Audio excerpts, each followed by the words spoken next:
The French Revolution set Europe ablaze. It was an age of enlightenment and progress, but also of tyranny and oppression. It was an age of glory and an age of tragedy. One man stood above it all. This was the Age of Napoleon. I'm Everett Rummage, host of the Age of Napoleon podcast. Join me as I examine the life and times of one of the most fascinating and enigmatic characters in modern history. Look for the Age of Napoleon wherever you find your podcasts.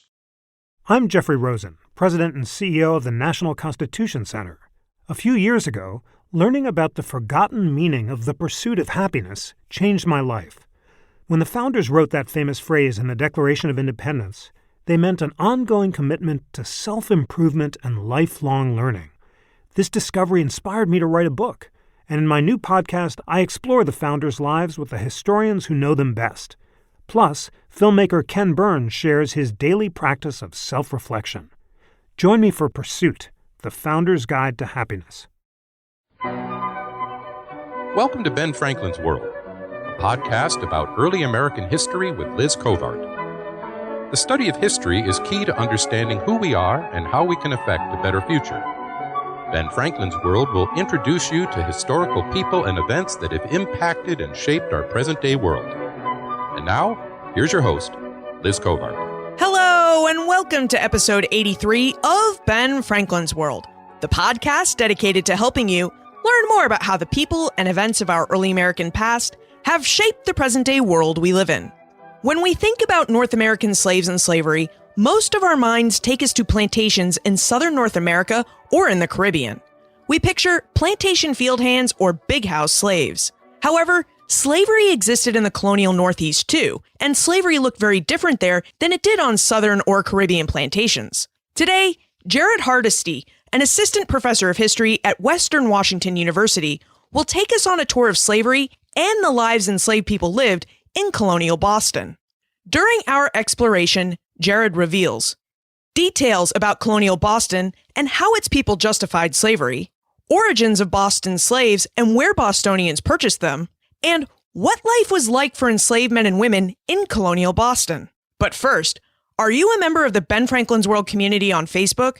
There are more than 400 history lovers in this community, and we are always looking for more people to chat about history with and to share our ideas about how the past has influenced the present. To join the community, text BF World to 33444 or visit benfranklinsworld.com and click on the orange Join Now button on the home screen. Are you ready to embark on our tour of slavery in colonial Boston? Let's go meet our knowledgeable guide. With tidings and wisdom to share about our early American past, here is this week's special guest.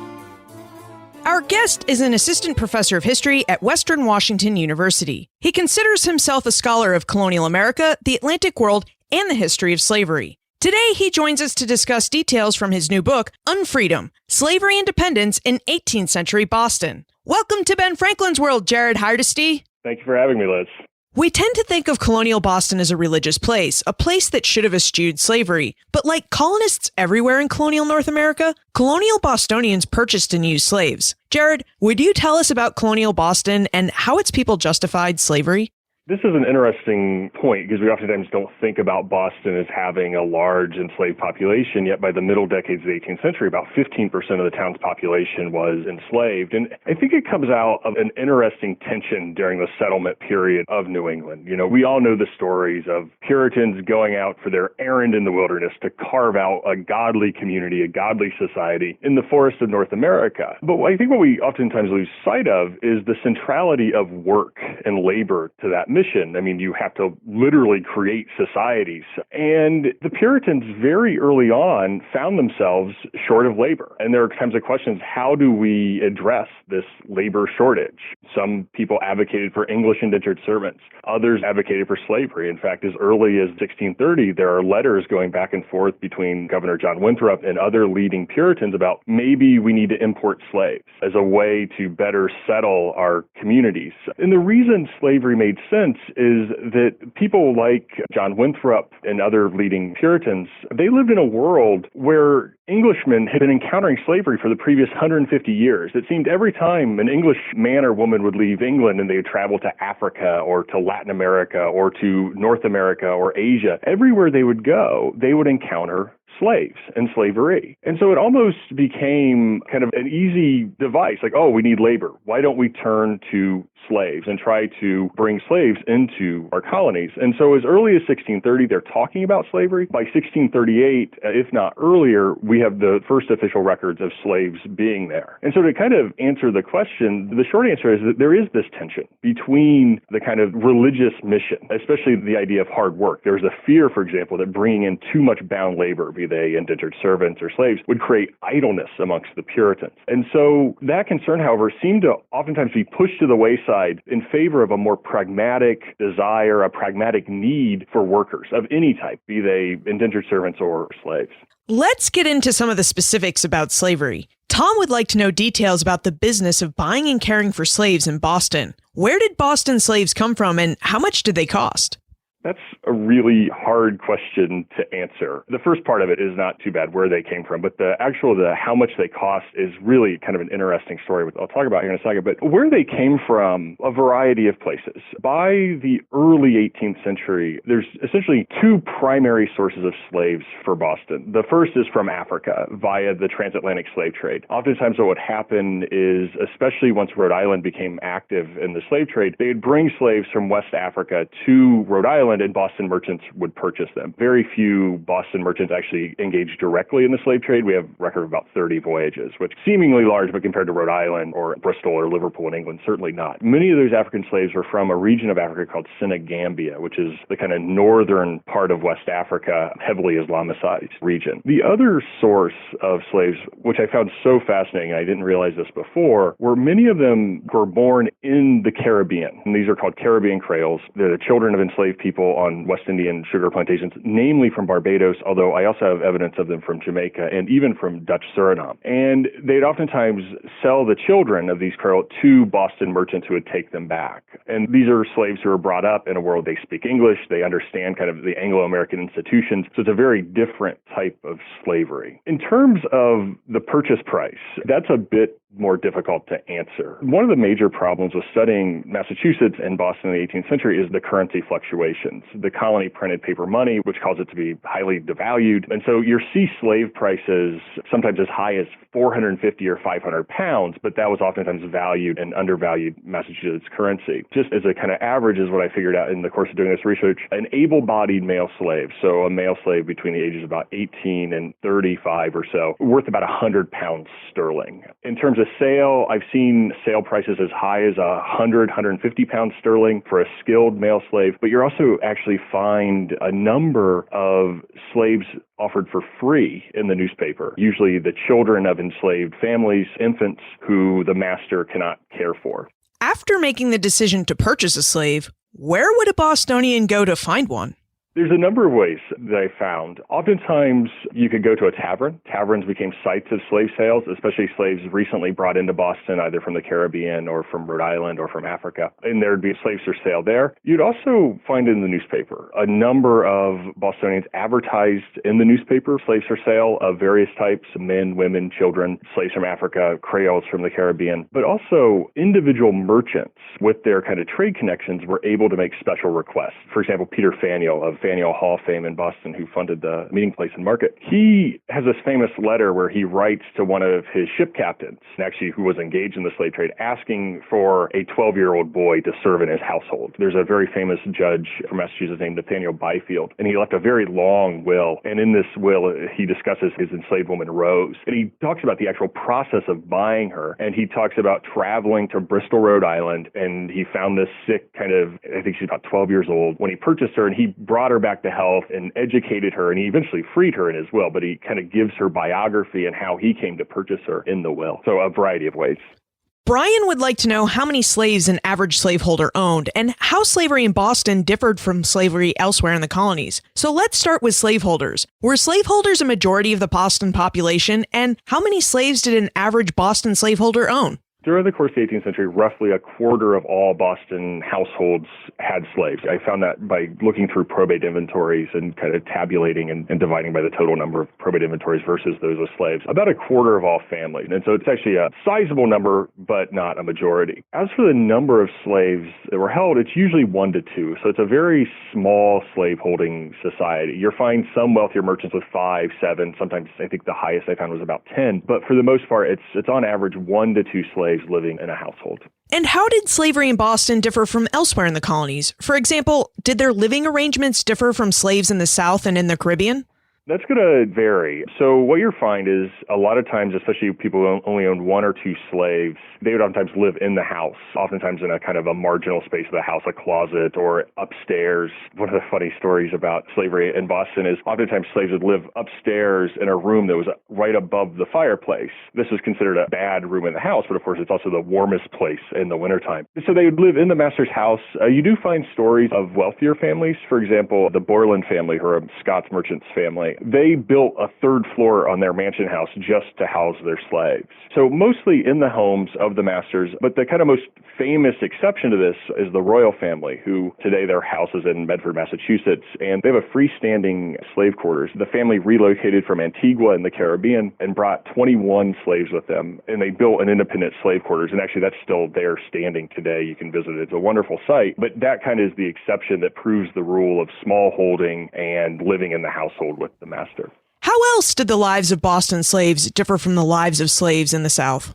Very different. In terms of working life, most slaves in Boston, of course, were not engaged in any sort of agriculture. They lived with their masters in little kind of townhomes on plot. Enslaved women would garden a little bit. But most enslaved men, who made up the majority of Boston's population, which is a little different also from the American South, which is about 50-50 divided male and female. Boston's over 60% male slaves. Most of the men were tradesmen, either skilled, so blacksmiths, coopers. Others were kind of provided menial supplemental labor to artisans, or they worked on the docks as stevedores. You'd also find enslaved men were sailors. About 25%, I think historians estimate, of enslaved men in Massachusetts were sailors. And so a sizable population were on the high seas at any given time. So it's a very different kind of working world than that of the American South. The diet is interesting. I had a really hard time finding what slaves were eating. This is a question that kind of has bugged me in the course of writing the book. And you'll find entries in masters' account books about, providing some cheese for their slaves, some meat, some rum, things like that. But it was really hard to figure out what they were eating, whereas on a large plantation in the Caribbean or in the American South, they have to buy such large amounts of food for the enslaved people. This really show up in account books, and you can kind of figure out the diet. In terms of diet, my best guess would be they ate a pretty similar diet to other working class Bostonians. And so it's going to be a lot of cornmeal. It's going to be a lot of pork, but also there will be some vegetables and some cider and some beers and things like that. Did Boston slaves have social lives? Were they able to form any friendships or families? This is something I found fascinating when we're thinking about the contrast from the South and the Caribbean. One of the things that we have to remember is that in Boston, even at the height of slavery, they're only about 15% of the population, and it's 60% male. And so this prevents a lot of the kind of social interaction we think of when we think about slave communities in the American South, primarily enslaved people, large communities living kind of side by side, intermarrying, having children. That's a little different in Boston. Enslaved people do marry one another. There's about 40% of the population is female. But what's really interesting is, especially towards the end of the colonial period, beginning in the 1740s, 50s, and 60s, you begin seeing large numbers of enslaved Boston men marrying Native American women. Native American women from kind of eastern Massachusetts, many of them have lost husbands. Native American communities owe a certain amount of military service to the colony of Massachusetts. So the men end up going off and fighting and dying in imperial wars, leaving a disproportionate number of Native American women. And they intermarry with the enslaved African men, and oftentimes the children produced in these unions will identify as Indian and take up residence on reservations and things like that, because the wives are free, and so by law, the children are also free. You see that very interesting, which is so different from other places. But in terms of kind of social interaction, you see large numbers of enslaved Bostonians, they hang out and fraternize and socialize with poorer white workers, free laborers, but also indentured servants, apprentices. So this a lot of social mixing at the bottom of the kind of social hierarchy. You see in the records of fornication, for example, between black men and poorer white women. And so there's interaction at the margins of society between whites and blacks. It's quite interracial. They go to taverns together. They dance together. All of these things kind of show up in the record and oftentimes horrifies authorities. That's why they show up in the records. Most of the fraternization happened at night after the working day was over. Despite the fact there was a curfew, most enslaved men and women ignored that, quite to the chagrin of both their masters and white Boston at large. And there are certain spaces of interaction. This is one of the more fascinating things I discovered is that the kitchen of the master's home, especially after hours, so in the evening at night, was the place for slave socialization and relatively accepted. There's this great case about one enslaved man whose name's Quaco, and Quaco was brought from Suriname to Boston, and he's accused of poisoning another slave whose name is Boston to add a layer of confusion. And Quaco met with Boston and his wife in the kitchen of Quaco's wife. Her name is Jenny. And one of the most interesting things is in the depositions and testimonies of this case, the white family who owned Jenny were called to testify. And in the course of the testimony, they talk about, yes, we know Quaco, and yes, we know Boston and his wife, but they just accept it as normal that Jenny used the kitchen as a meeting space, and that after hours, this was kind of her place to entertain and to meet guests and to kind of relax. And so it was really remarkable that in the case of an enslaved woman, able to carve out a space for herself in the master's home and have it recognized. Did Boston slaves have any social holidays? I know in Albany and elsewhere in New York, slaves had a holiday called Pinkster, which took place around Pentecost, but it was very much a social holiday. And I wonder, did Boston slaves have something similar? In New England, yes. There's a holiday called Negro Election Day, and becomes quite common by the 1750s, especially in rural parts of New England. This was an opportunity for slaves to gather, and they'd picnic and all that. But they'd also then elect a king, and after the Revolution, they elect a president, appropriately enough. And that person was kind of a community leader in that. But I never found evidence of that happening in Boston, and I think there's some reasons for that. The first is that this is a very kind of an African tradition, and so much of Boston's population was actually not African. They were African-American, Creoles from the West Indies or elsewhere. There's also a large Negro Election Day in Lynn, Massachusetts, which is just really kind of across the Charles River, relatively close. And given the kind of working mobility and autonomy slaves had in Boston, they could go there. I also think there are serious issues if hundreds of people of African descent gathered in a public space in Boston. It would have been serious cause for alarm. And so these kind of factors prevent that. So you don't actually see kind of special holidays. But if you look into the records, there are a couple kind of big social events that enslaved Bostonians are part of. The first is Muster Day. They're often the day the militia gathers on the common and drill, and this was kind of a big public gathering once a month or so. Slaves are always there, usually actually literally on the margins of the main festivities, but playing games and fraternizing with fellow slaves, but also servants and other kind of menial laborers. But also funerals are the other big kind of social gathering. When someone of standing in the black community in Boston would die, there'd be a massive funeral. There's stories of being 200 people in a funeral trail, mixed race of both white and black, for leading kind of African Americans in colonial Boston. The reason we know so much about them because they were cause for alarm. They're somber to a certain extent, but they're also cause for celebration. So they're musical, they're lively, and this is cause for alarm amongst white Bostonians. So we have a lot of records of black funerals, which tended to be a gathering space, kind of public ceremony for them. It sounds like slavery in Boston not only differed from slavery in the South, but from slavery elsewhere in New England and the Northeast too. In terms of New England slavery, absolutely. By the numbers, it has the largest number of enslaved people. Newport, Rhode Island actually has a larger proportion of enslaved people, which is about 25% enslaved. Boston, like I said, about 15% by the middle of the 18th century. Other New England port towns, Newport, Rhode Island being the big one, are also just as kind of enmeshed in this world. But when I think about Boston and its commonalities, I think of it more as there's a number of these kind of Atlantic port cities that pop up in, 17th and 18th century that are hubs of trade and commerce and culture for the circulation of goods and ideas and people. And if you look at, say, Dutch Curacao, which has a sizable enslaved population who mostly engaged in the trades. If you look at Bermuda, a sizable enslaved population, many of them are actually sailors. Other urban areas, Philadelphia, for example, or even New York and Newport, this is kind of an urban Atlantic phenomenon for trade hubs where you see this sizable enslaved population who work in specialized trades and oftentimes interact with other kind of bound independent laborers.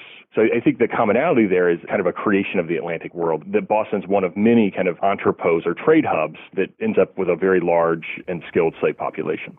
To go back to our conversation about the social lives of slaves in colonial Boston, would you speak about the role that religion played in slaves' ability to form a community? It's remarkable just how prevalent people of African descent are in the church records, in the vital records of baptisms, in marriage records, in parishioner lists, in alms lists even, receiving alms. They're ubiquitous. It's really hard to not see them. And it doesn't matter denomination, whether they're congregational or Episcopalian. The Huguenot Church in Boston has enslaved people in it. All of these churches have black members. And it raised this kind of interesting question, why? In some cases, we actually have the testimony and depositions of enslaved people that tell us why. And one of my favorite stories is there's a Congolese man who lived in Boston, and Congo's in West Central Africa. And he talks about his reason to join the Episcopalian Church, the Anglican Church in Boston. And in his kind of testimony, he says, I chose to be Anglican because I was Catholic, and it's the most similar to Catholicism. And so there is this kind of religious desire, this religious motive behind joining churches in Boston to fulfill spiritual needs and things like that. But there's also, I think there's a lot of kind of pragmatic reasons.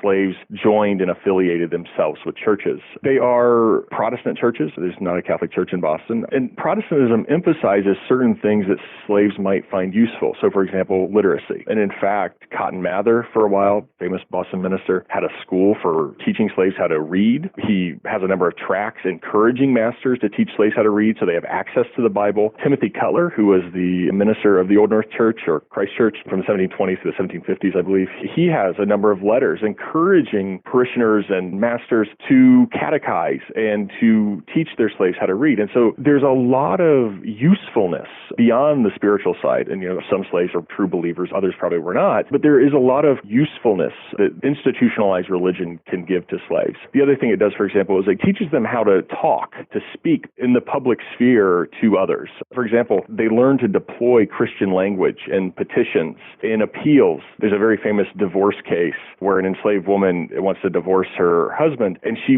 makes explicit note to tell who the minister was who married them and what church she was affiliated with, because it gives her common ground with the people she's petitioning, the legislature in this case, and it also tells them that she understands the world she lives in, that this is a world where you deploy Christian language and you can use Christianity, and that's what makes you a member of the community and thus willing and allowed to petition the legislature.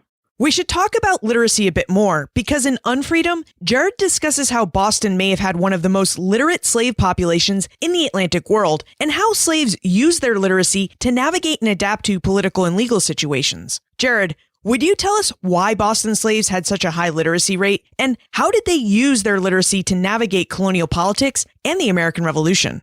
It's incredible. You see in every dimension of life, especially in the public life. So you begin seeing slaves writing articles in the newspaper. There's a very famous article from Essex County of a slave named Caesar Sartor, wrote a long essay about needing to end slavery, front page kind of article. You see that there. But you also see it in kind of more subtle form. For example, a number of slaves use their literacy to read the law, and they file suit against their masters. These are called freedom suits to gain their individual freedom. And it's a little rough going till really the kind of 1770s, but eventually slaves begin winning their freedom in lawsuits in which, of course, they're using their literacy to read law codes. They're also able to attract a number of white lawyers to help them in that. But they also see, beginning in 1773, a petition campaign where slaves and free blacks in Boston are writing petitions to the legislature, asking them for freedom. And these documents are remarkable if you see them, because you can tell that it's actually an enslaved or a free black person who's writing it, because the spelling is really phonetic. The handwriting's a little shaky, but that speaks to the power and the desire of what they're trying to do in appealing for freedom. And so there's about 7 of these petitions between 1773 and 1777 to different people, to the legislature of Massachusetts, to Governor Thomas Hutchinson, later to General Thomas Gage, essentially offering their services to Gage if he would free them. And they're very passionate and powerful appeals. And also, if you tap into these a little bit more, you're able to tease out the kind of intellectual networks that enslaved people were part of. You can tell what they've been reading and what they've been talking about. So, for example, there's a reference in one of the petitions to the Somerset case in England, which was a case in 1770 where a slave named Somerset sued his master for his freedom and won it. And that case provided judicial precedent for the end of slavery in England itself. The other thing you see, for example, is a discussion of different types of slave laws in the Americas. So they reference in one of the petitions that the Spanish have opportunities for manumission. They try to shame colonial authorities by saying, oh, well, even the Spanish have opportunities for manumission and to obtain their freedom. Why don't we? You see the literacy both in the appeal, but also in the kind of evidence they're using to make their appeal. Let's explore the condition of slavery for a moment. We tend to think of freedom and slavery as polar opposites. If you're free, you're not a slave, and if you're a slave, you have no freedom. In Unfreedom, Jared posits that in order to understand slavery, we need to understand it within the colonial American context of Unfreedom. Jared, would you tell us about the continuum of Unfreedom? How did it operate within colonial American society? This is kind of the thrust and the argument of my book. One of the things I had trouble with when I first started researching this was the incredible number of documents that showed interaction between enslaved people, indentured servants, apprentices, pauper apprentices, people like that. And it didn't quite make sense to me. And the types of things they were doing, the types of things they were advocating for didn't match up to our thoughts, which is, slaves are fighting for their freedom, kind of building communities to fight for their freedom. And rather they're doing a number of other things. They're looking for autonomy, they're learning the law, they're trying to protect their families, they don't want to be sold away. All of these things are part of this. And I started to think about the kind of world that enslaved Bostonians inhabited in the 18th century. We tend to think, as you mentioned, slavery is a binary, right? There are free people and there are slaves. And in the American context, this is quite racialized. Free people are white and enslaved people are black. But if you look at the kind of social conditions of 18th century Boston, you see that on the one hand, you have free white people and then you have enslaved Africans, but there's this kind of spectrum, or what I call the continuum of unfreedom in between, where there are indentured servants, there are Indian slaves in Boston, there are pauper apprentices, and pauper apprentices are poor children that are bound out from their family's home, usually apprenticed to a wealthier master or to a tradesman to teach them some skills and essentially keep them off the streets. There's actual trade apprentices. And so there's all of these kind of categories of unfreedom or dependence that structure life in 18th century Boston. And it's that got me rethinking, what does that mean for the lives of enslaved people? The fact that roughly 75 to 80% of the people who live in Boston are in some state of dependence. Women are bound under the laws of coverture to their husbands or their fathers.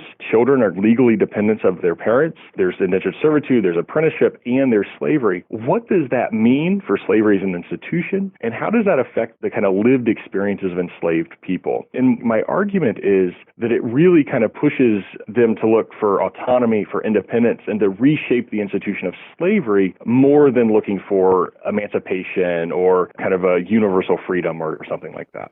In 1739, slaves in South Carolina fought against their slavery in the Stoner Rebellion. In 1741, New York City went up in flames in fires that many New Yorkers attributed to slaves. Did Boston slaves ever rebel and fight for their freedom?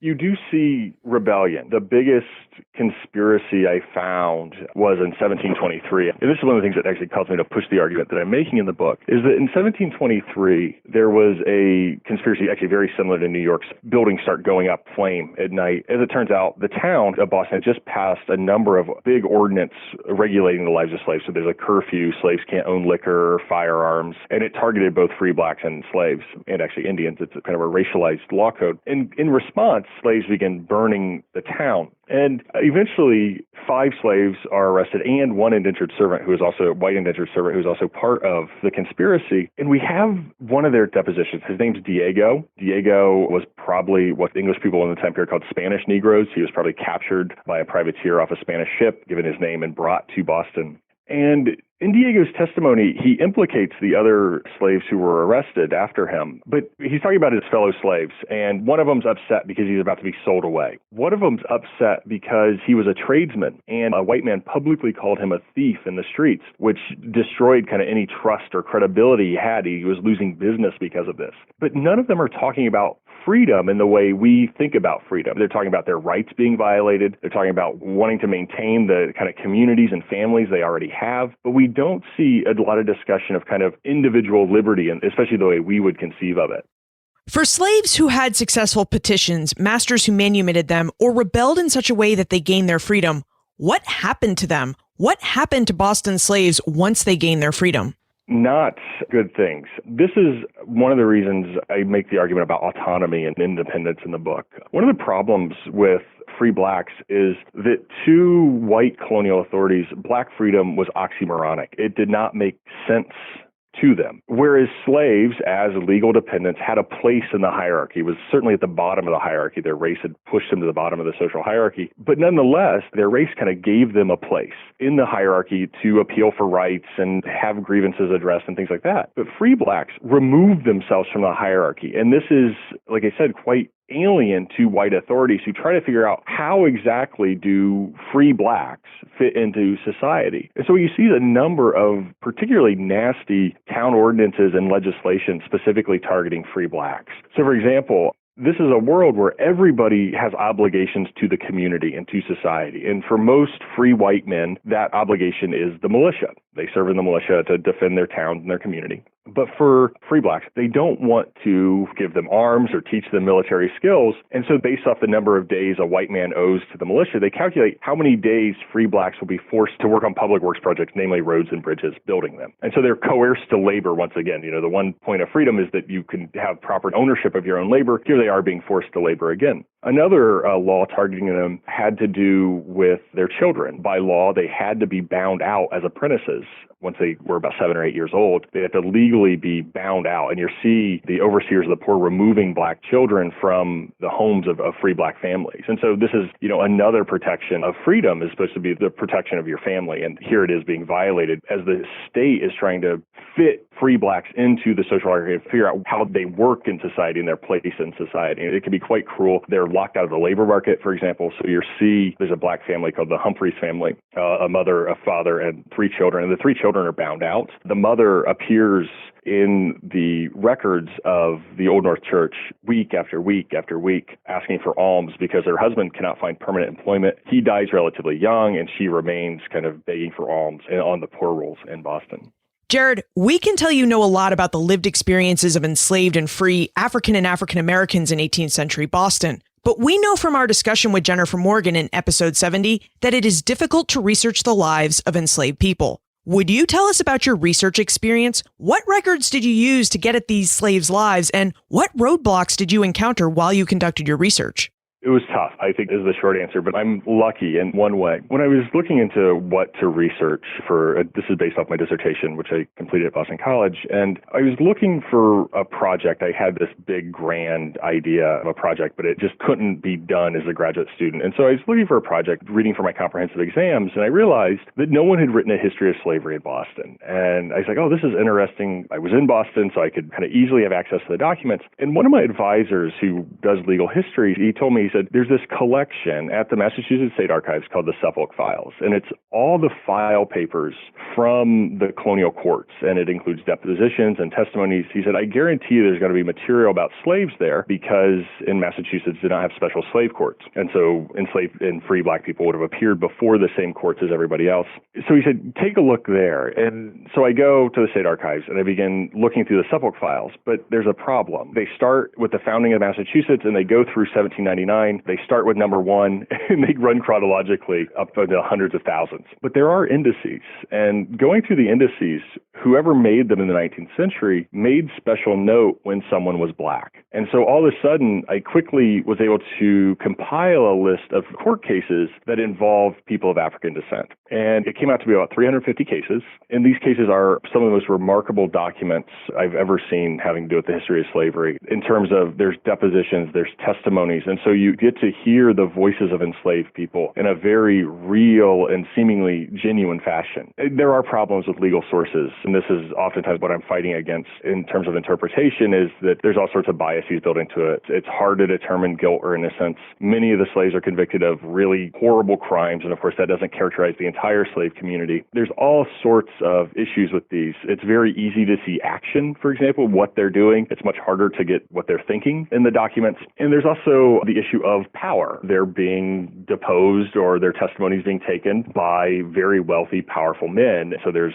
a certain element of deference and fear, even if it's just performative. There's also the issue that it's very easy to read thought into these documents when in fact the documents are just documenting action, what happened rather than what people are thinking. And so you have to be very careful not to read thought into action when using these sources. But nonetheless, if you use them in sort of the way I do, which is to kind of get at the granularity of everyday life when they talk about their experience experience, what they're doing, where they're working, who they know. These sorts of elements, these are some of the best records. And the only thing I can think of in the history of slavery to compare them to are the Inquisition records that historians of slavery in Latin America and Brazil have access to. And so it's really remarkable sources. Like I said, they're problematic. We have to be very careful reading them and not reading too much into the thought of it. But the action, there's such a great set of documents to use. It's time for the Time Warp. This is a fun segment of the show where we ask you a hypothetical history question about what might have happened if something had occurred differently or if someone had acted differently.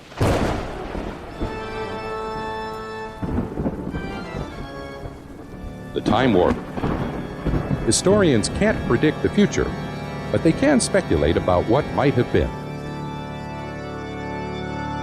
We know from our discussion that slaves in Boston resisted slavery in ways that helped them adapt to and shape the contours of their condition. But, in your opinion, what might have happened if slaves had mounted a rebellion in Boston like the slaves of South Carolina did in the 1739 Stono Rebellion? Would such a rebellion have changed the nature of slavery in Boston?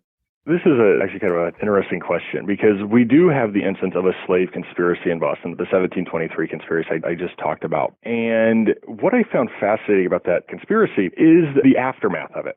So, like I said, 5 slaves are arrested, 1 indentured servant. 1 slave, Diego, is executed. The other 4 are all acquitted for lack of evidence.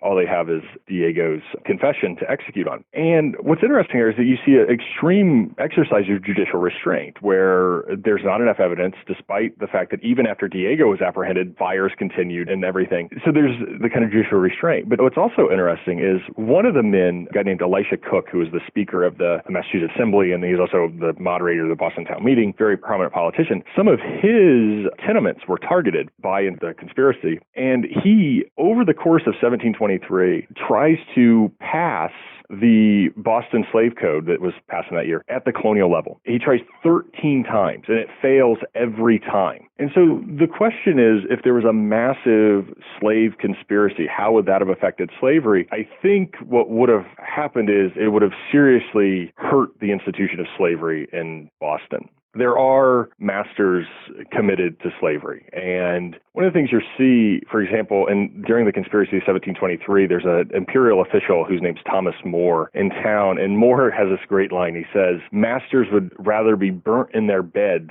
than bring in white servants and give up their slaves. I think if that was actually tested, if there's a wholesale sort of rebellion, one of 2 things would have happened. One is they'd use extreme violence to put it down with large numbers of casualties. This is, of course, not uncommon like Stono, like the New York conspiracy. I think the exact same thing would have happened there. But it also would have probably hastened the end of slavery in Massachusetts. It may have finally been the tipping point to turn public opinion against slavery to the point that perhaps a mass selling out of the colony, because it doesn't seem to me that there is the legal desire, the legal will there to push through these really burdensome legal codes. And so rather, I think it would be a process of gradually eliminating slavery after the use of extreme violence. What aspect of history are you researching and writing about now? I'm currently working on 2 projects. The first is kind of a short, accessible, comprehensive history of slavery in New England as a whole, to kind of write an updated scholarly introduction for the general readership. Just a short little book about slavery in colonial New England. The other project I'm working on is examining the construction of fortifications across the British Atlantic world during the Age of the Glorious Revolution, so roughly 1689 to 1715. And the idea is to look at the intersection between labor and empire, and make the argument essentially that labor has these physical manifestations that need to be constructed, and so the politics of labor are heavily influencing the shape of the empire. In addition to your 2 book projects, you also blog. Where can we look for more information about you, your work, your blog posts, and how we can get in contact with you? My blog with the African American Intellectual History Society, I put out an article once a month on the 22nd of every month, so you can look for it on that day. Most of my blogging centers around using, especially these sources that are in the book, to kind of better understand pre-revolutionary, late colonial intellectual life of African Americans, free black and enslaved people, trying to get at that kind of pre-revolutionary intellectual history. And can we do that? Which I answer emphatically yes, by writing these blog posts. As for other contact, you can contact me at my university email, which is jared.hardesty@wwu.edu. And I'm happy to field any sort of questions or anything you have about the book. I hope everybody enjoys it. Jared Hardesty, thank you for showing us how slaves in colonial Boston lived and what their lives were like. Oh, thank you for having me, Liz. Colonial Bostonians practiced slavery, and slavery in Boston looked very different than it did in the South or in the Caribbean. As we discovered, Boston had an unbalanced slave population with 60% male slaves. Many slaves did not live in separate slave quarters, but inside their masters' homes. Also, Boston slaves didn't work as field hands. They worked as skilled artisans or domestic servants. And many Boston slaves could read. Jared raised a thought-provoking idea, his continuum of unfreedom. As he called to our attention, many white men and women lived in unfree states during different points of their lives. Many men had apprenticeships in which their labor belonged to master tradesmen. And women, well, women lived under the legal authority of their fathers and their husbands if they married. But slaves always lived in a state of unfreedom. They may have been able to negotiate free time and working conditions, but their labor was rarely their own. And even when free, the city of Boston and the colony of Massachusetts Bay ensured that they would live in a state of quasi-freedom, which, as Jared pointed out, sounds like a very tough life. You can find more information about Jared, his book Unfreedom, plus everything we talked about today on the show notes page, benfranklinsworld.com/083. If you enjoyed this episode or love the show, please tell your friends, family, or the person walking next to you about Ben Franklin's World. Word of mouth support is the highest compliment you can give, and by spreading the word about Ben Franklin's World, you'll help an unknowing history lover find out about our great show. Finally, what do you think of Jared's notion of a continuum of unfreedom? Send your answers to liz@benfranklinsworld.com, tweet me @LizCovart, or post a comment on the show notes page for this episode or in our listener community on Facebook. And remember, never leave till tomorrow that which you can do today.